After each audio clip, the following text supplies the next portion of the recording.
Sunarti, warga desa Sidokare, Kecamatan Rejoso, Kabupaten Nganjuk menjadi korban penipuan oleh seorang perempuan berinisial NEP, warga Danden, Kabupaten Bojonegoro.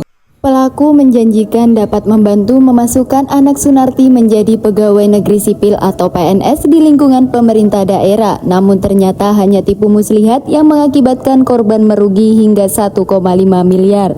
Bermula dari perkenalannya pada tahun 2021 dengan seorang warga Bojonegoro, kala itu bertransaksi jual beli bawang merah. Tetapi tiba-tiba ia di WA nomor tak dikenal yang mengaku warga Bojonegoro yang mengatakan akan membantu anaknya menjadi PNS. Awalnya Sunarti menolak tawaran tersebut karena tidak memiliki cukup uang, namun karena bujuk rayu dan janji manis dari pelaku, ia akhirnya tergiur dan menyetujuinya. Pada April 2022, NEP mulai melancarkan aksinya dengan meminta sejumlah uang melalui transfer. Hingga tahun 2024, total dana yang dikirim mencapai 1,5 miliar. Uang tersebut merupakan hasil pinjaman dari bank sehingga kini rumah milik Sunarti terancam disita akibat tunggakan pinjaman.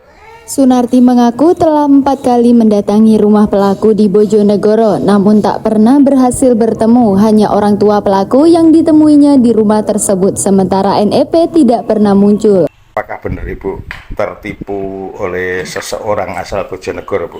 Iya, betul. Awal mulanya bagaimana, Bu? Saya itu kenalan sama apa yang namanya Saiful itu kan beli preman saya. Nah, terus saya nggak tahu kalau Nanang itu temennya itu katanya Nanang itu dapat nomor saya itu dari konter itu. Oh, HP yang dijual Ya, gitu, Bu ya. itu. Terus akhirnya Bu kok bisa Ibu tertipu oleh Nanang tadi bagaimana? Dijanjikan apa, Bu? Dijanjikan anak saya itu nanti dijadikan pegawai gitu, Pak. Awalnya itu. Pegawai di mana, Bu? Di Pemda. Di Pemda Pemda. itu terus nanti saya nggak mau, Pak. Awalnya saya itu nggak mau, nggak kuat dananya. Terus dia itu katanya mau bantu anak saya. Terus Ibu setelah dijanjikan itu, Ibu mengalami kerugian berapa banyak, Bu?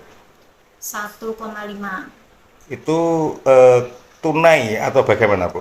Ya, itu mintanya dia itu nggak langsung ke 1,5 itu enggak, Pak. Iya. Jadi mintanya juga 10 juta, 5 juta, 20 juta gitu. Alasannya Terus, untuk apa, Bu? Alasannya buat DP itu.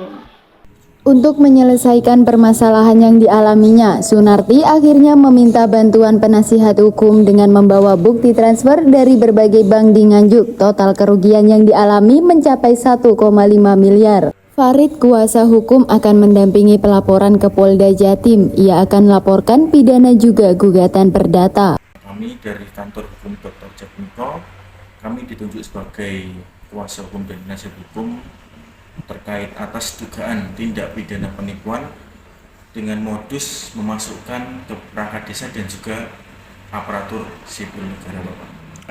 Kalau kronologi awalnya bagaimana, Mas? Kronologi awal yaitu pada sekitar tahun 2022, klien kami ini didatangi oleh seseorang dari Bojonegoro bahwa akan membantu anaknya memasukkan sebagai perangkat desa di Nganjuk. Akan tetapi seiring berjalannya waktu tidak ada hasil dalam memasukkan ke perangkat desa tersebut. Kemudian dijanjikan lagi untuk memasukkan di perpajakan atau Kementerian Keuangan. Nah, yang kedua juga tidak ada hasil dari hasil tersebut. Atas tindakan penipuan tersebut, kerugian berapa besar kerugian dari korban? Kerugian dari korban ini seperti bukti yang kami peroleh kurang lebih 1,5 miliar. Itu uang cash atau via perbankan? Ini melalui transfer keseluruhan. Dimulai dari tahun berapa hingga tahun berapa transfer tersebut? Yang pertama dimulai bulan April tahun 2022 2022 hingga Januari 2024. Hingga total keseluruhan 1,5 miliar. upaya hukum apa yang nanti akan dilakukan dari pihak PA? Baik, untuk upaya hukum dari pihak penasihat hukum, yang pertama melakukan pelaporan ke Polda atas dugaan tindak pidana penipuan dan penggelapan. Kemudian upaya hukum yang lainnya menggunakan upaya hukum perdata. Dari Nganjuk, Siti Nur Khalifah melaporkan.